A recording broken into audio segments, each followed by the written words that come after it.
No, I won't share my toys. No, no, no, they're all mine. I'm sure everybody here has heard those words, whether it be from your own children or other children you're watching, followed with some hitting, kicking, screaming, biting. These are all examples of difficult child behaviors that a lot of people don't know how to deal with. And that's why I'm here today, to talk about how to deal with these behaviors in effective ways. I currently work at a daycare, and I've been in daycare settings for 8 years. Every year I'm required to do 20 hours of continuing education to stay current with the newest methods and research on how to handle difficult child behavior and how to teach the kids. I've found that the 3 best ways to handle difficult behavior are through positive reinforcement, redirection, and timeout. First, let's talk about positive reinforcement. Positive reinforcement is when you see a child exhibiting a good behavior and you praise them for it. This will help encourage them to continue doing those good behaviors. Let's look at some examples of the behaviors you might want to encourage.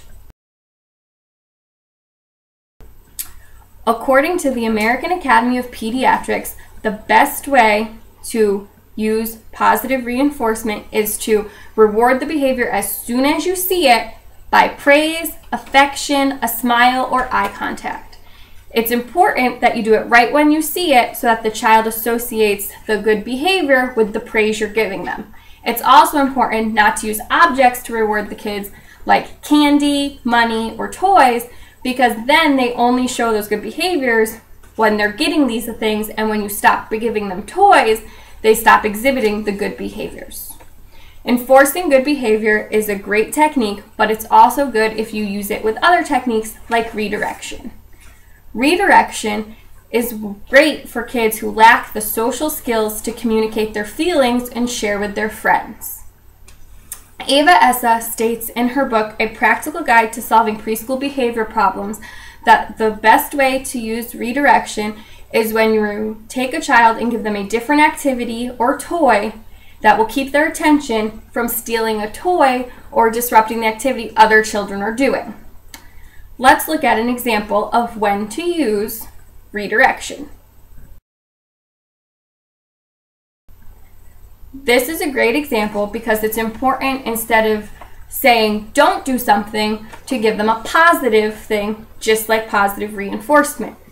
The best thing to do would say, oh, here's some paper, let's color on the paper, and then I can hang your pretty picture up on the fridge and we can keep it longer. These are some great ideas of how to keep kids positively reinforced and direct them to a better alternative when they're doing something you don't like. However, these 2 methods don't always work for some behaviors, and sometimes timeout is necessary. Timeout is a great technique when you use it correctly. The best situations to use timeout in is for aggressive behavior or when a child becomes overstimulated and needs a break from an activity. In order to use timeout correctly, the National Institutes of Health says that if you take a kid away from the situation and give them some quiet time without promoting the negative behavior, that is when timeout is most effective. So here's an example. Say a child is getting overstimulated and they start kicking, and their friends are really close and they start kicking and hurting their friends. You could pick up the child and say, Tommy, I can't allow you to hurt your friends, so let's go sit and take a break, and after you sit here quietly, then you can get up and join your friends again. Now, timeout works best when you do a minute of quiet time for every year the child's been alive. And once their time is done, you just say, okay, your timeout's over with, you can go join your friends, because you shouldn't lecture them because they already know why they were sitting down. And if you lecture them, it just reinforces the negative behavior they just showed. So only use timeout when none of the other methods work and the child really needs a break.